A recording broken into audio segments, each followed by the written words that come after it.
Deputy speaker గారు 19లో నర్సాపూర్ ఎంపీగా పోటీ చేసి గెలిచారు. అయితే వీరి ఆలోచన, వీరి వ్యక్తిత్వం మామూలుగా ఉండేవాళ్ళకి అడ్జస్ట్ కాలేరు. ఏదున్నా సరే ఫ్రాంక్గా మాట్లాడతాడు, మనసులో కల్మషం ఉండదు, ముందు వెనుక చూడకుండా మాట్లాడుతూ ఉంటారు.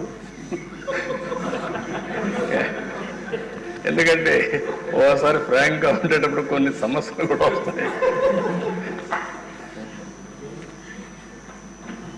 అయితే నేను చాలా రోజుల నుంచి వాటిని దగ్గరగా చూస్తున్నా. ఎక్కడన్నా తప్పులు ఉన్నప్పుడు కానీ, ఎక్కడన్నా ఇది ఉన్నప్పుడు కానీ, చెప్పాలనుకున్నప్పుడు కానీ కొండ బద్దలు కొట్టి చెప్పడం వారి మనస్తత్వం. ఓసారి అలాంటి మనస్తత్వమే కొన్ని ఇబ్బందులకు గురి చేస్తుంది.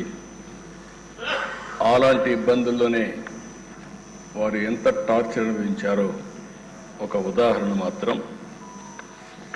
ఆయన మీరు చూస్తే పోయిన గవర్నమెంట్ ఎప్పుడైనా సరే ప్రభుత్వాలు ఒక సంస్కరణ చేయడం, ఒక అభివృద్ధి చేయడం, లేకపోతే సంక్షేమ కార్యక్రమాలు చేయడం వల్ల ఎక్కడికక్కడ ఒక పాపులారిటీ వస్తుంది.